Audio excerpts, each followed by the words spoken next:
Realizing it was in grave danger, the boss monster turned tail and attempted to flee, but the protagonist wasn't about to let it escape. He stalked it from behind, his gaze cold and calculating. The monster was on its last legs, its desperate attempt to retreat, proving futile. Compared to this feeble struggle, surrendering would have been far easier. In a blur of motion, the protagonist disappeared and reappeared atop the creature's head, driving it forcefully into the ground. The system promptly confirmed his victory. He had slain the Damned, a formidable silver-ranked boss. A rush of notifications flooded his vision, 1,800 experience points gained, leveling up from 3 to 5 in an instant. Additionally, he was rewarded with 4 evolution points and a staggering 124 days worth of tradable life. The protagonist couldn't help but chuckle. A single boss kill had propelled his progress forward by 2 levels while granting him an unexpected bounty of evolution points. As the defeated monster's body disintegrated into loot, he activated the evolved version of his skill, Hand of Avarice. The air shimmered as a system screen materialized, confirming the successful looting process. The rewards were even greater than anticipated, another 4 evolution points, plus an additional 124 days of tradable life, effectively doubling his initial haul. The sheer generosity of the rewards made him smirk. 2 extra bonuses right off the bat. Not bad at all. With a quick calculation, he realized the silver-ranked boss had handed him a total of 12 evolution points and 372 days of tradable life. But just as he processed his gains, another system prompt appeared, an unexpected bonus. The secondary effect of Hand of Avarice had activated, upgrading one of his looted items from silver to gold rarity. He eyed the notification with curiosity. A gold tier drop. No wonder Hand of Avarice was classified as a Jade level skill. It had the ability to enhance loot beyond its original grade. His attention shifted to the scattered loot. 7, maybe 8 pieces of gear had dropped, but his backpack had only 10 available slots. He sighed. If he had to keep running back every time he took down a boss, it would be a massive waste of time. Ideally, the damned creature would have dropped a storage ring or something similar. That would make things a whole lot easier. Just as the protagonist was about to inspect a particular item among the loot, the scene abruptly shifted back to the starter town. There, the mage from Wang Meng's team materialized in a burst of light, her face lighting up with relief. She was finally back, and it was all thanks to Wang Meng. As the rest of the team followed, they expressed their gratitude, acknowledging that without Wang Meng's leadership, they wouldn't have made it to level 3 and returned safely. But Wang Meng dismissed their praise, insisting that their progress was the result of their collective effort. The mage, however, couldn't shake off a lingering regret. She sighed, lamenting the fact that she hadn't been able to add that big guy as a friend back in the dungeon. Perhaps, she mused, it was because she'd been covered in mud at the time. Her teammate reassured her with a teasing grin, pointing out that with her fresh new outfit she looked great. Surely, the mysterious player wouldn't reject her again. As they chatted, a sudden system announcement echoed throughout the town. The leaderboard had been updated. Shadow had reached level 5. The news sent shockwaves through the players in town. Someone blurted out in disbelief, questioning how Shadow had managed to leap from level 3 to 5 so quickly. The only logical explanation, he must have taken down a powerful boss monster. Another player chimed in, claiming that barely 10 minutes ago, he had seen Shadow casually selling gear at the town square, and now, this. Meanwhile, in a moment of desperation, one guy jokingly, or perhaps not so jokingly, declared that his younger sister had just turned 18. If Shadow could take a liking to her, it would be a massive win for their family. After all, having Shadow help with leveling up would be a game changer. His friends immediately shut him down, reminding him that Shadow was someone who didn't even bat an eye at 10 million in cash. There was absolutely no way he'd be interested in a matchmaking proposal. Back in Wang Meng's camp, his team was starting to panic. They had just celebrated reaching level 3, only to realize that Shadow had already skyrocketed past them. But Wang Meng remained composed. He urged them to set aside their concerns for now. They needed to log out, return to reality, and warn their families and friends about this nightmarish game. As their bodies began to fade, the system confirmed their logout process. Wang Meng's final words were grave. If the world was truly heading toward chaos, the least they could do was prepare their loved ones for what was to come. The scene shifted again, this time to the real world. Wang Meng's eyes snapped open, and almost immediately, a voice called out to alert the captain. He wasn't just an ordinary player. Wang Meng was a police officer. His fellow officers rushed to his side, visibly shaken. One of them confessed that they had been deeply worried. His body had started turning transparent while he was unconscious. The terrifying truth was now clear. If a player died in the game or lost all their life, they weren't just logged out, they were erased from existence in the real world. but there was no time to process that horror. Wang Meng pushed himself up and shouted for everyone to gather. Something serious had happened. As the camera panned out inside a police station where a serious discussion is taking place, a commanding voice cuts through the room, questioning Wang Meng about his report. According to him, he and his team had formed a party, and remarkably, each member possessed a hidden profession, a significant advantage in the game. Yet despite this, they were nearly wiped out by a single monster. It was only thanks to an unknown player, Shadow, that they were saved at the last moment. Wang Meng confirms that everything in his report is accurate. He then elaborates on Shadow's astonishing progress. When Shadow intervened, he had only been at level 3. However, by the time Wang Meng and his team managed to reach that same level, Shadow had already advanced to level 5, an unprecedented leap of 2 whole levels. This revelation sparks concern among the higher-ranking officers. One of them raises the obvious question: does this mean Shadow is now the strongest player in the world? How did he manage to level up so quickly? The speculation begins, and Wang Meng offers a possible explanation. Perhaps Shadow defeated a high-level boss monster or accomplished something equally extraordinary. Another officer, intrigued by the details, points out a peculiar inconsistency. Based on Wang Meng's account, Shadow was already level 3 when he rescued them. If that was the case, why hadn't he logged out like the rest of them? Could it be that Shadow had no close family or friends waiting for him in the real world? No reason to return. Wang Meng admits he has no concrete information about Shadow or his real identity. At that moment, a female officer interjects with a bold theory. She suggests that Shadow might be a transmigrator, one of those rare individuals who seemingly appear out of nowhere, rapidly gaining strength as if they were destined to become powerful. She points out that transmigrators are often orphans, which could explain why Shadow hadn't returned to reality. Her speculation stuns the room into silence, and realizing the weight of her words, she blushes in embarrassment. The high-ranking officer, unimpressed, calls her by name, Enyu, and tells her to stop making jokes during such a serious discussion.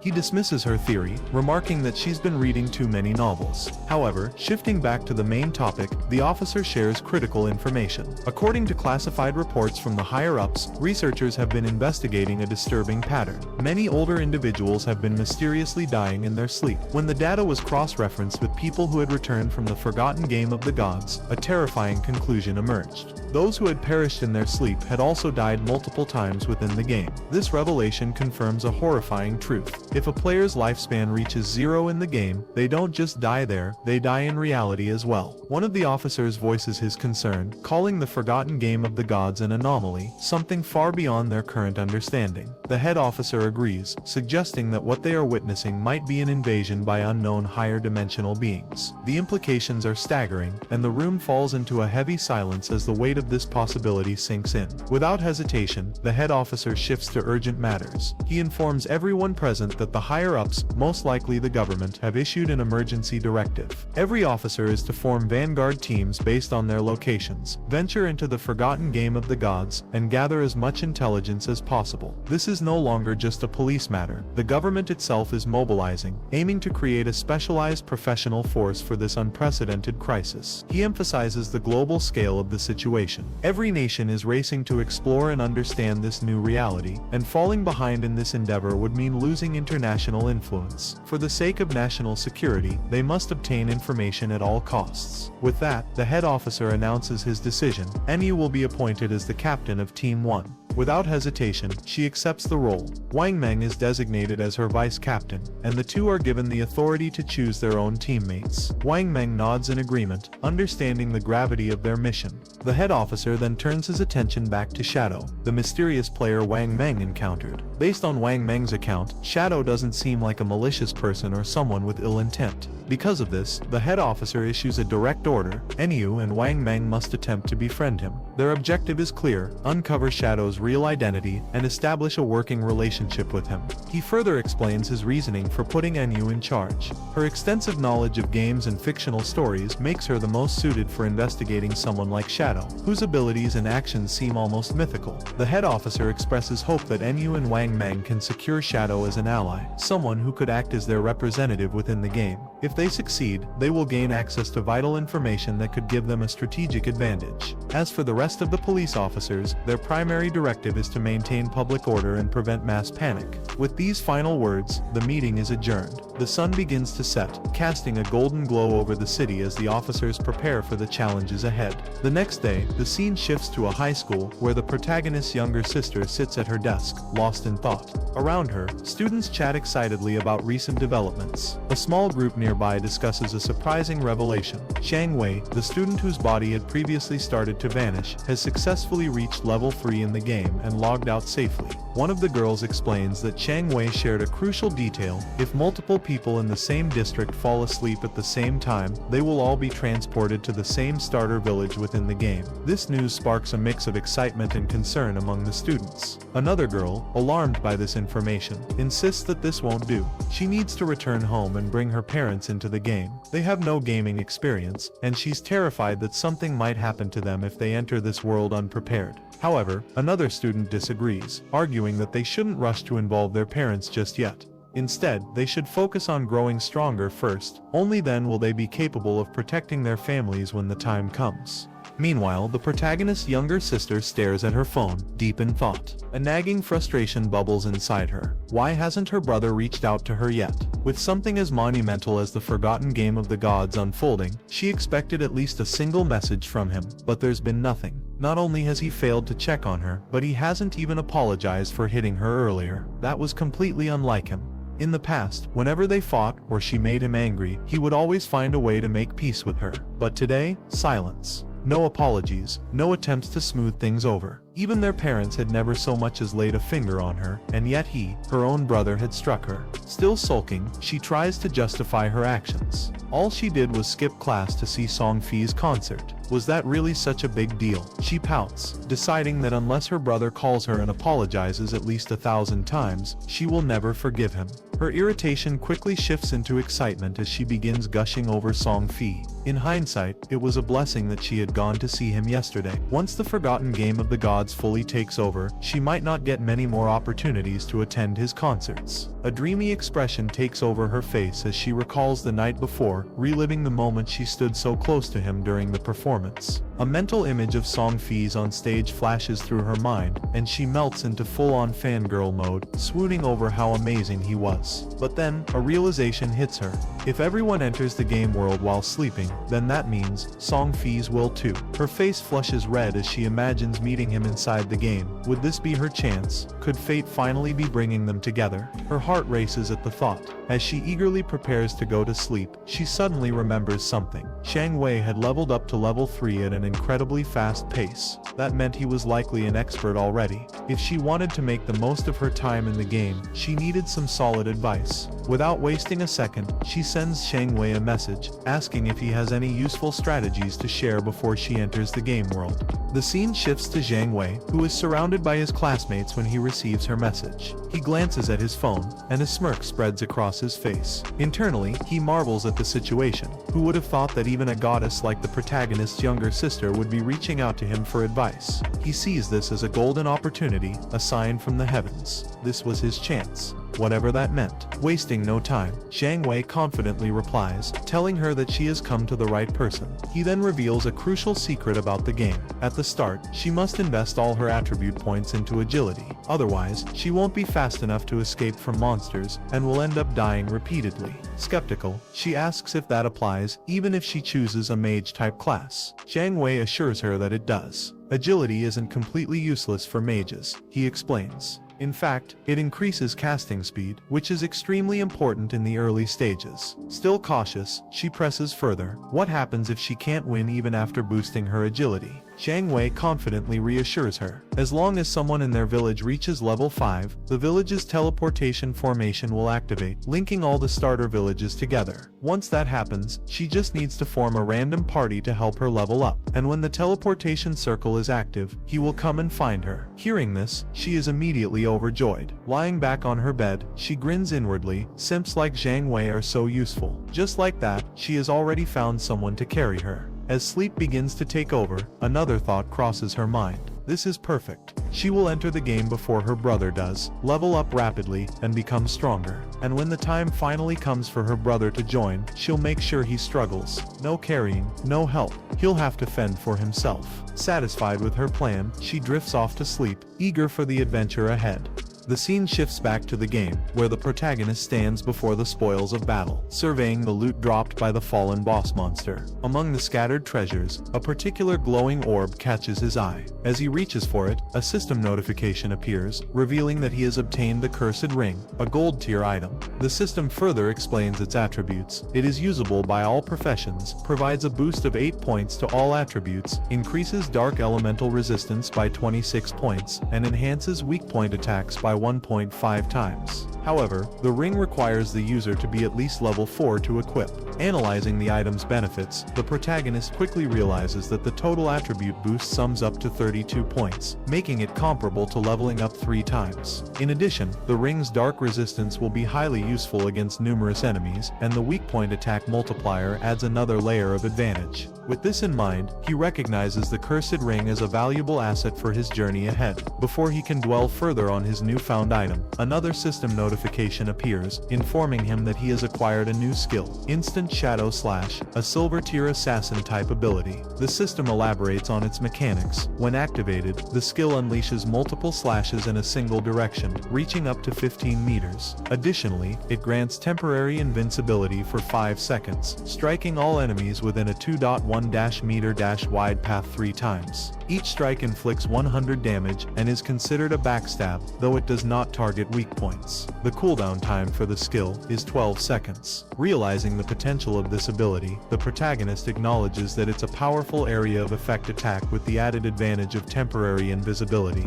Wasting no time, he immediately learns the skill. With evolution points still remaining, he decides to enhance one of his core abilities, Hand of Avarice. The system promptly deducts 8 evolution points, upgrading the skill from Jade rank to Diamond rank. The effects of Hand of Avarice are significantly improved. The chance of obtaining extra loot from defeated monsters increases from 160% to 220%, and the probability of the extra loot upgrading by 1 level jumps from 20% to 40%. Reflecting on the enhancement, the protagonist calculates that with this boost, he will now receive 2 pieces of loot per enemy, making each kill effectively 3 times more rewarding.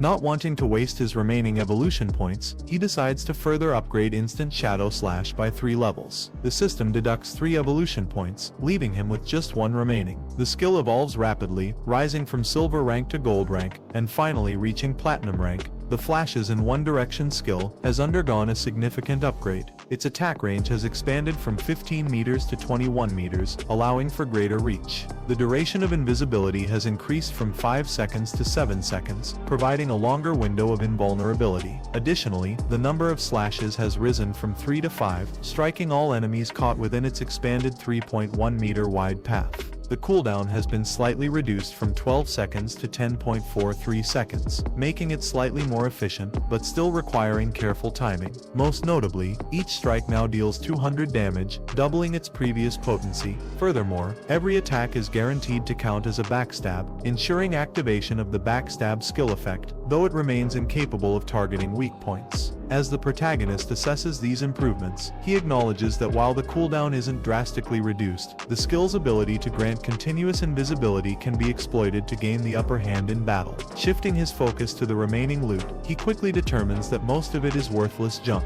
However, one item stands out: a silver-tier warrior skillbook, Battle Roar. Recognizing its value, he notes that selling it will grant him additional tradable lifespan. Just as he finishes his evaluation, a sudden movement catches his attention. Turning around, he spots 3 massive creatures rushing toward him. Without hesitation, he identifies them as level 4 limb crawlers, grotesque and predatory monsters. Rather than feeling threatened, he sees this as the perfect opportunity to test the true power of his newly enhanced skill. Without wasting a second, he activates Instant Shadow Slash. In an instant, his form blurs blurs as he unleashes a rapid barrage of high-speed slashes, carving through the creatures effortlessly. The limb crawlers are shredded apart before they even have a chance to react. As the dust settles, a system notification materializes, confirming their defeat. The system immediately registers his victory, awarding him 80 experience points, and granting an additional 5 days of tradable lifespan as a reward. Standing amidst the aftermath, a dark, menacing aura radiates from the protagonist. He calmly reflects on his newfound power, realizing that his efficiency in eliminating enemies has skyrocketed once again. He contemplates a potential strategy, reasoning that if he combines his poison dart skill with instant shadow slash, he could secure victory before the battle even begins. Checking his current tradable lifespan, he confirms that he now possesses 618 days. However, in order to bring his in-game skills and equipment into reality, he requires a minimum of 900 days, approximately 2.5 years worth. With that in mind, he devises his next course of action. Step 1. Sell all the valuable items stored in his inventory. If everything goes as planned, he might be able to reach the minimum required lifespan sooner than expected. Once he reaches level 10, he will finally bridge the gap between the virtual and real worlds. And with making his way back to the starter town, shrouded in invisibility thanks to his latent image skill. Moving undetected, he suddenly overhears a conversation nearby. A man congratulates a woman on reaching level 3, reminding her of a promise she made. As he observes them, it becomes clear that the individuals in question are the blonde girl from earlier, and Lao Mao. Their exchange reveals a prior agreement. Lao Mao had promised to help the blonde girl reach level 3, allowing her to log out of the game, in exchange for 5 million in cash. Now that she has achieved her goal, Lao Mao expects his payment. The blonde girl reassures him, asking if he truly doubts that her father's company Dajiang Industry can spare such a small amount. She explains that she will log out and handle the transaction in the real world. Before leaving, she hands Lao Mao her phone number, instructing him to contact her after he logs out. She then makes an additional offer. She wants to buy all of his tradable lifespan, offering 10,000 in cash for each day's worth. Lao Mao readily agrees, grinning at the lucrative opportunity. With a smug expression, he comments on how foolish the protagonist was for rejecting the blonde girl's proposal, adding that they can discuss the deal further once they meet in reality. Unbeknownst to them, the protagonist is passing right between them, hidden in plain sight. Lao Mao, oblivious to his presence, inwardly scoffs at the concept of lifespan being a significant factor in the game. He sees no reason to worry. After all, he can farm lifespan as easily as in-game currency. To him, converting gaming achievements into real-world wealth is the ultimate strategy, and he considers himself a genius for realizing it. The scene then transitions to the starter town, where the protagonist stands before the teleportation gate. With a simple stretch of his hand, the gate begins to pulse with radiant blue energy. As the light intensifies, a system window materializes before him, congratulating him on successfully activating the teleportation formation in Shell Town, and awarding him 1 reputation point. The system further explains the mechanics. He can use the teleportation gate once per day for free, but subsequent uses will consume tradable lifespan. However, at present, no other teleportation gates in the game have been activated, rendering it effectively useless for now. The protagonist muses over the situation, understanding that the teleportation formation in the starter town is a two-way system. Activating one side alone serves no purpose. A player from another starter town must reach level 5 and activate their own teleportation gate for it to function properly. In his past life, he recalls that Song Fei had been in Firefly Town. To stay ahead, he sets up an altar that will immediately notify him the moment someone activates the Firefly Town teleportation gate. He isn't just waiting, he's preparing. The moment that gate lights up, he'll be ready to catch that unskippable fade with Song Fei. As the protagonist ventures deeper into the city, his mind is already fixated on his ultimate goal. While teleportation between towns may seem significant to most players, he knows that the real challenge lies ahead. His true objective is to reach level 10 and gain access to the God's abandoned realm, where he can finally activate his authority. Only then will the true God-forsaken game begin. A short while later, he sets up shop, and a system notification hovers above him, announcing to all nearby players that he is selling equipment and skills, but only for 10 seconds. It's a first-come, first-served opportunity. The response is immediate. Players erupt in excitement, rushing toward him while calling him an expert. Some eagerly declare that they have been waiting for this moment, saving up tradable lifespan in anticipation.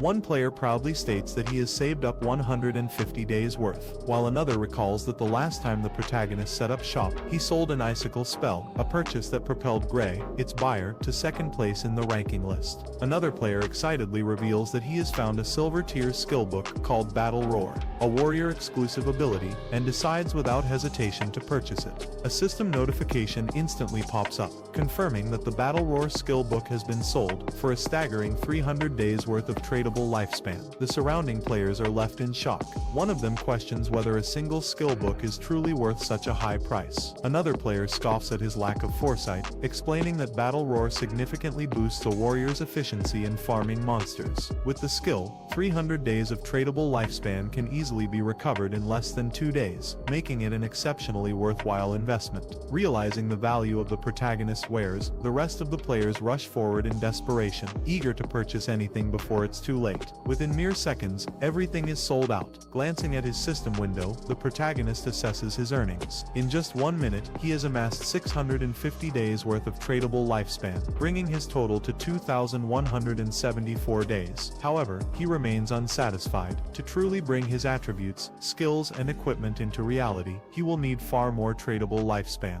Meanwhile, some players groan in frustration, lamenting that they didn't even get a chance to buy anything. They ask whether he plans to set up shop here again, and he confirms that he will. Suddenly, a female player's voice rings out, calling for his attention. She claims to have a treasure, and asks if he would be interested in making a deal. As the protagonist turns to look, he recognizes her. She is one of Wang Ming's teammates. The system immediately identifies the treasure in question, a space ring with 12 inventory slots. The system further explains that the ring does not occupy the protagonist's backpack or equipment slot.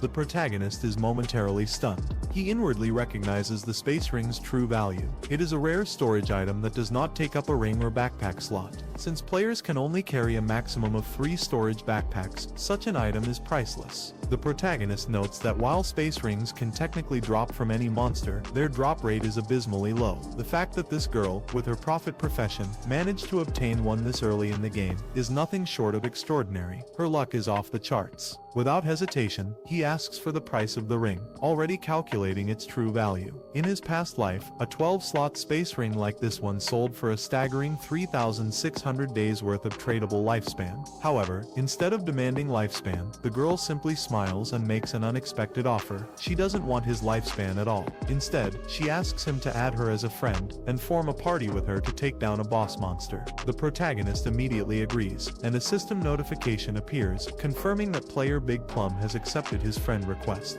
As they leave the starter town, the protagonist turns to Plum and asks about the boss monster she needs help with. Plum explains that it's a gold tier boss, though she didn't manage to catch its name, it was too far away. She does, however, describe its location, a tattered boat floating in the swamp. Hearing this, the protagonist's eyes widen in shock. Could it be the Golden Ghost Ship? He quickly recalls that the Golden Ghost Ship is a rare special boss capable of appearing at any level. Its spawn rate is extremely low, but whenever it emerged in his past life, it triggered fierce battles between major guilds, all vying for the powerful equipment it dropped. The mere sighting of this monster was enough to ignite a bloodbath. However, based on Plum's description, he deduces that this version of the Golden Ghost Ship is likely around level 5, making it the easiest one to kill. Even so, he can't help but wonder, how did Plum stumble upon such a rare boss so close to the starter town? His mind races, piecing things together. The space ring, her connection to Wang Meng's party, a gold tier boss appearing seemingly by chance. A realization strikes him. Could she be the rumored koi fish of his past life? He remembers the whispers from his previous incarnation. It was said that Wang Meng's party had a mysterious member blessed with absurd luck, someone who could randomly encounter rare bosses, treasure chests, underground palaces, and even ancient temples simply by wandering around. Back then, he had dismissed it as misinformation, a smokescreen to disguise their true intel. But now, looking at Plum, he knows the rumors were true, and she's standing right in front of him. Lost in thought, he stares at her, trying to process the implications. Plum, noticing his gaze, suddenly blushes and asks why he's looking at her like that. Snapping out of it, the protagonist reassures her that it's nothing, and shifts his focus back to their journey. As they step beyond the main gate of the starter town, unbeknownst to them, a figure lurks nearby. A bald player hides behind a tree, carefully watching their every move. The scene shifts to a group of rough-looking players players, where a long-haired man stands before a gathering of bald players, addressing them with authority. He boasts about his past achievements, recalling how he once led his brothers to conquer the overlord of Sand City. With confidence, he assures the bald players that if they follow his lead, he will ensure they prosper in this game. Before he can continue, the bald player who had been keeping tabs on the protagonist rushes back, reporting that the target has left town with a girl. A smirk forms on the boss's face. He scoffs at the information, convinced that the protagonist is just another young fool, easily swayed by a pretty face. Without hesitation, he gathers his crew and orders them to move out. It's time to strike. Meanwhile, outside the town, as they continue their journey, the protagonist outlines his terms for helping Plum's party. He states that if the boss drops equipment or skill books that Plum can use, they will belong to her, but the rest of the loot will be his. Plum considers this for a moment before questioning what the other party members, like Wang Meng, will gain from this arrangement. The protagonist explains that since the party consists of various professions, there's no guarantee that loot for an assassin will drop. If that happens, he would have fought for nothing, which wouldn't be fair. Accepting his reasoning, Plum agrees to his conditions but makes a small request. If any gear drops for her captain or other party members, she asks if he would be willing to sell it to her at a discount. The protagonist has no objections. With the terms settled, Plum mentions that they will head to the boss's location once Wang Meng and the rest of her party log back into the game. However, after some time walking, she realizes that she has no idea where they are headed. It is only when the protagonist finally reveals their destination that it dawns on her. They are going to fight the gold-tier boss monster now. A wave of shock washes over her. The very idea is ludicrous. The protagonist is an assassin, and she is a mage. He may be able to turn invisible, but she cannot withstand a direct assault from such a powerful enemy.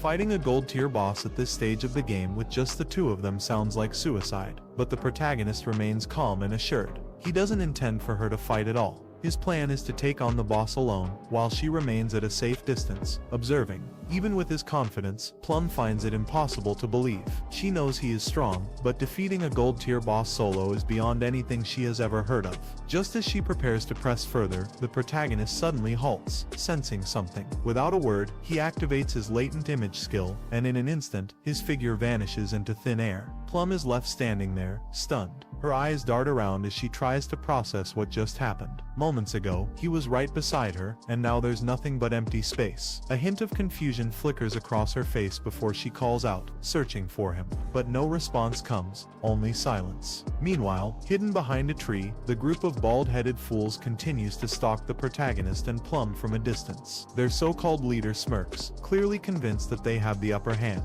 One of the players suddenly notices something strange. The protagonist has disappeared. Confused, they turn to their boss for guidance. Without a second thought, he arrogantly dismisses the situation, assuming that the protagonist must have tricked Plum and abandoned her in the wild. With a wicked grin, he orders his men to move in, deciding to capture Plum first and have some fun with her before dealing with anything else. As they rush forward, their boss arrogantly reminds them of his earlier promise: stick with him, and they will have a good life. Now, he claims, even women are coming their way. However, just as they close in, a shadowy figure materializes right in front of them. The leader halts in his tracks, his grin faltering as he stares into the abyss of a dark aura swirling before him. Confusion flickers in his eyes. What is this? Before he can react, the protagonist unleashes his instant shadow slash skill, and in the blink of an eye, the outcome is already decided. A cold gleam cuts through the air, and in an instant, the group is reduced to nothing but lifeless corpses. Their bodies collapse, shredded apart before they even have time to process what happened. The protagonist, as if stepping back into the void itself, fades into the shadows once more, vanishing without a trace. A system notification appears before him, confirming his kills. 5 players eliminated, earning him 12 days worth of tradable lifespan. Glancing at the bodies on the ground, he barely spares them a second thought. Their loot is pitiful, hardly worth mentioning. In his mind, killing them was no different from slaying 2 low-level monsters. Without any sign of what just transpired, the protagonist reappears beside Plum, his expression completely indifferent. Plum, still unaware of what happened, immediately questions him about his sudden disappearance. The protagonist simply shrugs, casually explaining that a few people had been following them, so he sent them back to town. At first, Plum seems satisfied with the answer, but then her curiosity takes over, and she bombards him with questions. She confesses that she initially thought he had left to relieve himself, but then she begins rambling, joking about how convenient his invisibility skill must be. With it, she speculates, he could pee or even poop whenever he wanted, without any fear of being seen. The protagonist cuts her off mid-sentence, clearly unamused by the bizarre turn in conversation. Without wasting any more time, he tells her to focus and hurry up. They need to reach the gold-tier boss monster. The scene shifts to the starter town, where the protagonist's younger sister arrives in the game after completing her profession selection. Judging by the staff in her hand, it's clear she has chosen the mage profession. As she takes in her surroundings, she can't help but marvel at how incredibly realistic the game feels. Nearby players casually remark that another newcomer has entered the world. Examining her magic staff, she proudly reveals that she has obtained a hidden profession known as sacrifice. She assumes that since it's a hidden class, it must be incredibly powerful, even powerful enough to help Song Fei. Speaking of him, she wonders if he has made it into the game yet and whether he knows the secrets about the starting points that Jiang Wei had mentioned. Her thoughts shift, and an annoyed expression crosses her face as she grumbles about where her brother has disappeared to. With frustration, she mutters that he always acts like he cares about her, yet when it truly matters, he's nowhere to be found. Shrugging it off, she reassures herself that with her hidden profession and Jiang Wei's promise to help her level up, she doesn't need to rely on her brother anyway. If anything, he can just fend for himself. Just then, her eyes land on the leaderboard in the starter town, revealing that our protagonist has already reached level 6. She immediately questions why Jiang Wei was boasting about his own strength in the real world when he's only at level 3. Clearly, the true expert here is Shadow, the mysterious player sitting at the top of the rankings. A spark of ambition ignites within her. If she can stick close to Shadow, she'll be able to level up much faster than relying on Jiang Wei. The only question now is, where can she find him? Nearby, we see Wang Meng and his team discussing a problem. Wang Meng complains that one of their party members, swaying with the wind, has completely vanished, and he can't get in touch with him. Growing impatient, he tells the team that they don't have all day to wait around and asks if anyone has a plan. One of his teammates points out that without a healer, fighting mobs will be difficult, while another remarks that unlike Shadow, they can't just farm solo. With no other options, someone suggests they recruit another healer to fill the gap. Overhearing this, the protagonist's younger sister seizes the opportunity. She confidently approaches Wang Meng and his team, greeting them before offering her services. With a smirk, she declares that she has a hidden class, life sacrifice. The scene shifts to the protagonist, who along with Plum, has arrived at the cliff where she claimed to have spotted the gold-tier boss monster. Sure enough, as he peers down into the misty depths, he confirms his suspicions. This is indeed the golden ghost ship boss, just as he expected. Without wasting time, he activates his latent image skill, turning completely invisible. He instructs Plum to stay hidden and keep watch for any potential ambushes from other players, while he goes to settle an overdue grudge with this gold-tier menace. Plum nods in agreement without hesitation. Landing gracefully in the swamp below, a system notification immediately pops up in front of him. It warns that due to the presence of the Golden Ghost Ship boss, the entire area has been classified as a violent domain. The key detail, the rate of lifespan depletion in this domain, is 100 times faster than normal. Processing this, the protagonist quickly does the math. At this accelerated rate, staying here for just 15 minutes would be equivalent to losing an entire day's worth of lifespan. But he brushes off the concern. Temporary violent domains like this won't have a major effect on him. The system then formally identifies the boss as the Golden Ghost Ship,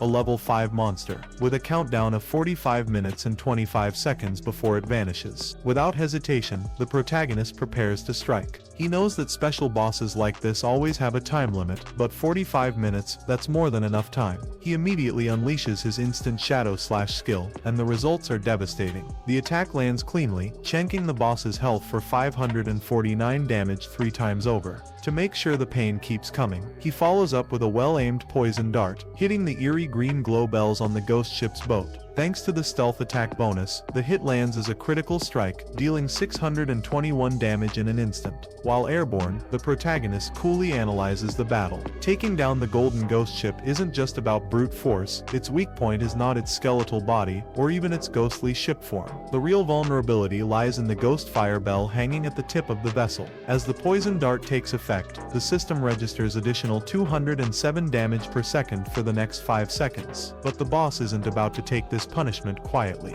The golden ghost ship roars to life, preparing a counterattack. The protagonist isn't surprised. He knows that whenever this monster's weakness is struck, it retaliates by controlling the surrounding water and unleashing a massive AoE attack. And right on cue, towering water pillars erupt in all directions, crashing down like devastating tidal waves. He notes that these water pillars aren't just for show, their damage output is absurdly high. Even early-stage warriors clad in silver-tier armor would struggle to survive a single hit. Fortunately, his Shadow class profession grants him exceptionally high agility right from the start. Without it, dodging this attack would have been nearly impossible. With the battlefield now in chaos, the real fight begins. The golden ghost ship monster begins to concentrate, and almost immediately grotesque, decayed hands start clawing their way out of the murky swamp. As skeletal figures rise, the protagonist calmly observes, explaining that once the boss finishes its massive AoE attack, it follows up by summoning 12 decaying water ghosts. These creatures, each possessing the strength of a silver-tier monster, now stand menacingly before him. He notes that this is the moment where most adventuring parties would begin to panic. The golden ghost ship doesn't just stop at summoning a dozen of these abominations. It continues to conjure more every 3 minutes. If left unchecked, their numbers will spiral out of control, leading to a full party wipe. The key to survival, taking them down before they overwhelm the battlefield. Fortunately, our protagonist has been invisible from the very start. The summoned ghosts, unable to detect him, stand no chance. He positions himself at the perfect angle and in an instant, unleashes his instant shadow/skill. A blur of deadly precision follows, and in the blink of an eye, every decaying water ghost is obliterated effortlessly. Watching from a distance, Plum is completely stunned. She had heard about top-ranked players before, but witnessing one in action, this was on another level. As if to further cement his dominance, the protagonist launches another poison dart directly at the golden ghost ship's weak point, landing yet another critical hit for 621 damage, with the added effect of 207 GP loss per second from the poison. Plum can't help but admire what she's seeing. So this is how the #1 ranked player fights? His speed, his precision, his ability to appear and disappear like a phantom. It was simply unreal. In just moments, the gold tier boss had already lost half of its health, and the monster hadn't even managed to land a proper counterattack. Then, out of nowhere, the protagonist casually calls out to Plum, referring to her as Little Black. Confused, she wonders what he's talking about, especially since he follows it up by saying he's about to die soon. She blinks. Die? Plum doesn't understand. He's completely dominating the fight, and from what she can see, he still has the upper hand. Why would he say something like that? Curious and slightly concerned, she asks for clarification, but the protagonist reassures her that there's nothing for her to do. She just needs to wait for him to revive. Still puzzled, she finally addresses something else that's been bothering her. Little Black, where did that come from? She corrects him, stating that her username is Black Plum, or Big Plum, not Little Black. With a huff, she adds that Little Black sounds more like a dog's name than a player's. Annoyed, Plum argues back, but it's no use. Our protagonist just keeps calling her Little Black anyway. The scene shifts back to the same idiots who had the audacity to attack our protagonist earlier, only to get completely wiped out. Having just revived, their leader looks absolutely pissed. Frustrated, he grumbles that he used to slay legends left and right back in his prime. But now, he's getting bullied by a little girl. Yeah, these fools don't even realize that it was our protagonist who obliterated them earlier. They genuinely believe Plum was the one who massacred them. Just then, one of his lackeys comes sprinting over, practically gasping for air. He reports that he's located Plum. She's standing at the edge of a cliff, watching Shadow fight a boss monster solo at the bottom. Hearing this, their leader's eyes light up with excitement. He immediately barks out orders, declaring that this time, he's gathered all his brothers or minions, to be exact, and they will definitely take Shadow down. Back at the fight meanwhile, the battle against the golden ghost ship rages on. Our protagonist continues his breakdown of the fight mechanics, revealing the fourth and most dangerous rule when facing this monster. Once its health drops to half, it will unleash a massive AoE soul surge attack. And right on cue, the golden ghost ship does exactly that. Our protagonist immediately recognizes the problem. This attack not only has a ridiculous range, but it also paralyzes him for 5 seconds. With his current stats, there's no dodging this one. The soul surge expands outward in a massive shockwave, sending a ripple of eerie energy across the battlefield. Even Plum, watching from above, is stunned by the sheer scale of the attack. Then it hits. A direct impact. 1059 damage dealt. The system notification pops up, confirming what just happened. Our protagonist has died. Another system prompt follows immediately. Shen's system player Shadow has died. lost 326 years of untradeable lifespan, lost 1087 days of tradable lifespan. Meanwhile, at the top of the cliff, the idiots arrive just in time to witness our protagonist's death. They erupt into laughter. So this guy was supposed to be an expert? One of them scoffs. A couple of people call him a top player, and now he thinks he can solo a gold tier boss. What an idiot. But then something else catches their attention. Their eyes widen as they spot the loot drop from Shadow's death. Judging by its sheer size, they estimate that it must contain at least 300 days worth of lifespan. Excitement surges through them. And then they get greedy. With the golden ghost ship already at half health, they assume they can swoop in, finish it off, and score massive lifespan gains from the boss loot drops as well. One of them even declares, "Today we're the underdogs devouring half of Shadow's top-ranked lifespan." Filled with confidence, they charge forward. And then, well, let's just say they found themselves in heaven. You know that meme? Yeah, that one. The scene shifts back to the starter town, where a group of familiar idiots respawns, looking just as clueless as ever. One of them, still catching his breath, wonders aloud how Shadow managed to cut the gold level boss's health in half when it's supposed to be that strong. Another quickly agrees, grumbling that they barely set foot in the swamp before getting obliterated by the boss monster's water pillar attack. Their leader, however, is far from amused. Face twisted in frustration, he growls that their losses are unacceptable. He refuses to let things end like this, and orders his crew to head back for a rematch. Meanwhile, back at the swamp, our protagonist responds with a graceful landing, taking in the sight before him, lifespan loot orbs scattered all around. A jackpot, really. Without wasting a second, he calls out to Plum, asking what happened, and why there are so many lifespan orbs lying around. Plum, amused by how quickly he made it back, explains that a group of overconfident players stormed in, thinking they could take down the gold-level boss. Unfortunately for them, they were instantly wiped out by the monster's water columns. Hearing this, our protagonist chuckles. Typical. He muses that those fools must have severely overestimated their own strength. He then recalls his past life, remembering just how much suffering this golden ghost ship boss caused him back then. Shifting his focus, he analyzes the boss's attack patterns. The immobilization skill, a one-time trick. After that, its remaining health is easy to deal with, at least for him. Normally, when the boss drops below half health, it has a chance to teleport away, frustrating most players. But for him, just another minor inconvenience. Without hesitation, he activates his poison dart skill, expertly aiming at the ghost ship's weak point, the glowing bells hanging from its mast. The attack lands cleanly, and the golden ghost ship immediately prepares a counterattack, purple energy radiating ominously from its core. But our protagonist is unfazed. Still under the effect of his invincibility, he dashes forward, a smirk forming as he calmly states that he's already memorized its movement patterns. Closing the distance in an instant, he unleashes a devastating instant shadow slash, his blade cutting clean through the boss with precision. Nearby, the same group of idiots from earlier finally reaches the cliff overlooking the battle. One of them quickly points out that Shadow has returned, and is once again fighting the golden ghost ship boss monster. Their leader, still fuming with frustration, sees this as the perfect moment to strike. With both Shadow and the boss locked in battle, it presents an opportunity to eliminate them both and claim the rewards for themselves. Plum, noticing their arrival, isn't surprised. Trouble seems to follow these fools wherever they go. Seeing that the battle is reaching its climax, she knows she can't allow them to interfere. Without hesitation, she activates a lightning-based spell, her body crackling with energy before launching a powerful strike toward the group standing on the opposite cliff.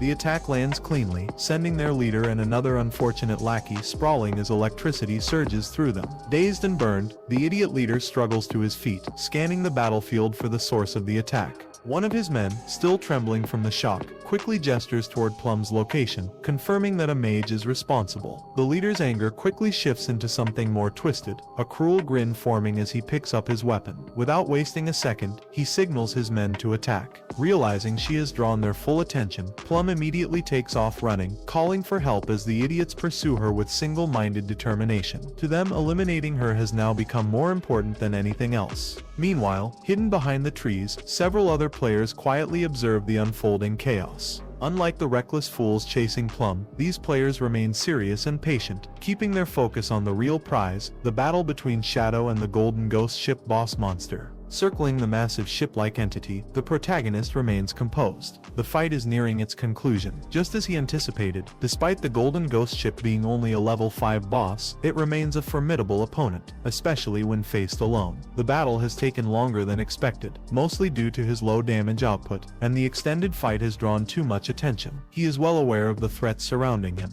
The group on the cliff, currently occupied with chasing Plum. Another group positioned by the swamp, watching and waiting for the right moment. Their plan is obvious: wait for him to land the finishing blow, then ambush him before he can collect his rewards. Before any of them can act, the battle reaches its climax. With one final strike, the Golden Ghost ship is sent crashing down, its massive form shattering upon impact. At that moment, the system registers his victory. The protagonist has successfully defeated the gold-grade boss monster, Golden Ghost Ship. The system rewards him with 4,800 experience points, pushing him up to level 8. In addition, he receives 7 evolution points and a total of 216 days of tradable lifespan. As the boss begins to disintegrate into loot, the protagonist allows himself a brief moment of satisfaction. The monster had put up a good fight, but in the end, it had made the mistake of thinking it could win. Unfortunately for it, that was nothing more than a miscalculation. Without wasting another second, he activates Shadow Sneak, his figure gradually fading into the darkness, just as the scavengers lurking nearby prepare to make their move. Meanwhile, back in the starter town, a system notification rings out across the server, announcing that Shadow has become the first player to defeat a gold-grade boss monster. As a result, he has earned 3 reputation points. The announcement sends a ripple through the player base. Discussions break out among the crowd, with many wondering just who this Shadow player really is, and how he managed to pull off such a feat. Some speculate about his origin, questioning which country's starter town Shelltown belongs to. After all, the first player to take down a gold-grade boss must be from their city, right? Among those reacting to the announcement is Wang Ming, who stares at the system message in shock. It hasn't been long since Shadow was seen fighting a bronze-grade boss monster on his own, yet now, in such a short span of time, he has already taken down a gold-grade boss solo. The sheer gap in strength between Shadow and the rest of the players is staggering, leaving Wang Ming wondering just how such a difference is even possible. Meanwhile, the protagonist's little sister has no doubt this Shadow player is the strongest. If she can convince him to help her level up, she'll be able to reach her long-awaited goal much faster to finally meet her crush Song Fei. Back at the swamp, the aftermath of the battle becomes apparent. The Golden Ghost Ship boss monster has dropped an incredible amount of high-quality loot, more than anyone expected. The players who had been hiding near the swamp can't help but comment on the sheer value of the drops, their greed evident. Among them, their leader quickly assesses the situation. He notes that Shadow hasn't collected the loot, meaning he must still be nearby, likely using his invisibility skill to stay hidden. Cautious but determined, he immediately gives an order. One of his men, a player named Guang, is instructed to reveal Shadow's location and take him down before he can claim his rewards. Guang doesn't hesitate. Drawing his bow, he channels his energy into the arrowhead, which begins to glow with a vibrant green hue. As he releases the shot, the arrow transforms mid-air, morphing into a phantom horned eagle, a tracking skill designed to locate hidden targets. The spectral bird soars above the battlefield, scanning the area where Shadow had disappeared. Within moments, it locks onto a presence ahead. The protagonist, still concealed, immediately recognizes the skill, the Phantom Horned Eagle, a specialized anti-invisibility detection ability, one he hadn't expected to see so early in the game. It makes sense now why this group is so confident in their ability to track him down. However, it's a futile effort. While the detection skill is impressive, it's still only at level 1. What they don't realize is that his assassin class naturally grants a +1 invisibility level. With that small but crucial advantage, their detection attempt is rendered useless. The Phantom Horned Eagle won't be able to break through his stealth. For now, the hunt continues, but Shadow remains one step ahead. Back to the group, Guang, having scanned the battlefield with his Phantom Horned Eagle and found nothing, turns to his teammates. He concludes that Shadow must have fled upon seeing their numbers, as there's no other explanation for why the eagle couldn't detect him. Their leader lets out a small chuckle, amused at the supposed retreat. It seems Shadow knows when he's outmatched. Smart move. With that assumption, he leads his men toward the scattered loot, their confidence growing. However, he doesn't let his guard down completely. As they surround the area, he reminds his team to stay alert. The boss loot ownership timer is 5 minutes. If no one collects the drops within that period, they'll be free for the taking. All they have to do is wait it out, and the treasure will be theirs. But just as they smirk in anticipation, completely absorbed in their victory, a dark silhouette moves through the shadows. Before they can react, Shadow is already upon them. With a single strike of his instant Shadow Slash, a wave of dark energy engulfs them, annihilating the entire group in an instant. Their bodies crumble into loot, their ambitions shattered before they even realized what had happened. Standing amidst the silence, our boy casually remarks on how peaceful it is now. With no distractions left, his gaze shifts to the towering pile of loot before him. However, something nags at the back of his mind. Where did Plum disappear to? No matter, he'll find her later. For now, there's something far more interesting in front of him. Since he has accumulated enough evolution points, he decides to upgrade his Hand of Avarice skill before looting. A system notification flashes before him, confirming the evolution. His Hand of Avarice has advanced from Diamond rank to Epic rank. The system further details the skill's enhancements. It now grants a 220% to 300% chance of obtaining extra loot from monster corpses. Even more intriguing, any extra loot generated has a 100% chance of being a tier higher than usual. Taking full advantage of this, Shadow stretches his hand toward the glowing orbs of loot. Since the skill guarantees an extra drop, he decides to gather all the orbs together, squeezing them into a single collection point, maximizing his rewards. As he does so, a brilliant light engulfs the area, signaling the activation of Hand of Avarice. The results are instant. A flood of system notifications appears before him. 7 evolution points gained, 3 times, 216 days worth of tradable lifespan obtained, 3 times, special item Ghost Fire Bell acquired, 2 times. Holding the 2 Ghost Fire Bells in his hands, Shadow can't help but marvel at his luck. He didn't just obtain 1, he managed to get 2. The system quickly provides an explanation. The Ghost Fire Bell is a special item that when equipped, causes the player not to lose lifespan upon death. It has a cooldown of 1560 seconds, and possesses 3 key abilities. Soul Absorb passive, increases the amount of lifespan dropped by monsters by 20%. If 2 Ghost Fire Bells are equipped, this effect doubles. Soul Shock active, when activated, the player can shake the Ghost Fire Bell to immobilize all enemies within a 100-meter radius for 3 seconds. Cooldown 521 seconds. More importantly, since the Ghost Fire Bell is categorized as an item rather than equipment, it doesn't take up an equipment slot. Even better, both bells only occupy a single inventory space. A rare and highly efficient item. Satisfied with the haul, Shadow silently praises his own luck.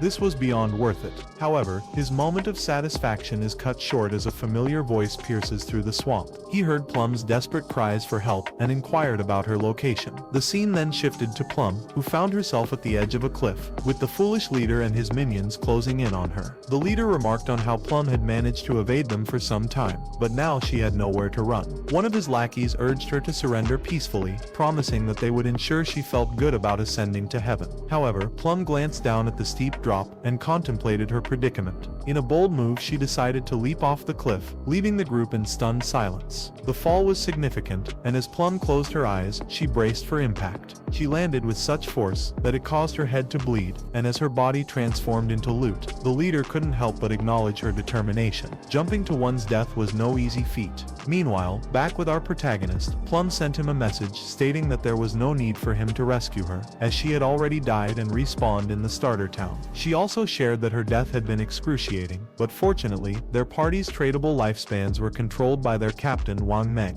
In response, our protagonist told Plum to wait for him in the starter town, assuring her that he would deliver her share of the loot upon his return, to which she readily agreed. Our protagonist lets out a sigh of relief and quickly refocuses on the loot he has acquired. He shares that he has made significant gains this time, with his tradable lifespan now at 3,115 days and his evolution points rising to 21. He decides to upgrade his Hand of Avarice skill, but a system notification pops up, indicating that the skill has already reached epic status and requires 10 times the evolution points for further enhancement. The system prompts him to spend 210 evolution points to evolve the Hand of Avarice. Understanding the situation, he realizes that higher skill levels demand more evolution points for upgrades. Since he doesn't have the necessary 210 points, he opts to improve his attacking skills instead. By increasing his damage output, he can take on tougher boss monsters, which will ultimately boost his loot collection. As he begins to enhance his attacking skills, he is enveloped in a golden light, and a system window appears, announcing that his instant shadow slash has evolved from platinum to diamond rank. This upgrade expands the effect range of his slash in one direction from 21 to 24, and then to 27 meters. Additionally, the duration of his invisibility state has increased from 7 to 8, and then to 9 seconds, allowing him to deliver 5 to 7 slashes to all enemies in his path, with the skill's overall duration extending by 10.43 seconds. The length of each slash has also grown from 3.1 to 4.1 meters, with each slash inflicting an extra 300 damage. Another notification appears, indicating that he has spent a total of 10 evolution points, leaving him with just 3 remaining. His initial skill, Backstab Enhancement, has also advanced to Gold tier, increasing the damage from 15% to 30% when executing a backstab. Gazing at his hand, still shimmering with golden energy, our protagonist notes that after evolving the instant shadow slash twice, its damage has doubled. Now, even outside of stealth mode, he can inflict 3,000 points of damage by utilizing the stealth breaking effects. If he combines this with the backstab skill, the total damage from the 7 slashes of instant shadow slash can soar to between 6,000 and 7,000 points. Observing the system screen, he shares that loot drops from gold tier boss monsters typically include 2 to 4 pieces of silver equipment, with a slim chance of obtaining gold equipment. Thanks to the effects of the Hand of Avarice, he has acquired 11 pieces of gold equipment and skill books, along with 2 pieces of platinum equipment and 1 platinum skill book. He notes that the loot is decent, especially since 3 of the items are suitable for assassin-type characters. Additionally, he receives a ghost ship dual blade, classified by the system as a platinum weapon for assassins. This weapon enhances attack power by 136 points, agility by 22 points, and attack speed by 24%. It also features an armor penetration of 17 points, with a requirement that the player must be at least level 5, which our protagonist has already surpassed. Another system notification clarifies that the only special effect of this weapon is that every normal attack will inflict double damage. Holding the dual blades, he remarks that while the effect isn't particularly beneficial since he primarily relies on skills for damage, the weapon's high base attack and the added agility are advantageous. The increased attack speed will also enhance skill casting speed and reduce recovery time, making it somewhat useful, especially considering the armor-piercing capabilities. Another system notification introduces him to the Ghostfire Leather Armor, a gold tier item that boosts physical defense by 25 points and provides 50 points of fire elemental resistance. It blocks 14 points of damage and increases overall health by 419 points, with a requirement of level 5. As he dons the Ghostfire leather armor, he notes that leveling up hasn't improved his constitution yet, leaving his current health at 350. However, this armor significantly boosts his health by 419 points. He explains that while wearing this leather armor, most players will struggle to breach his defenses. He then decides to make the leather armor invisible, opting to maintain the appearance of an assassin class, ensuring that other players won't be able to see his gear unless they check through the system interface.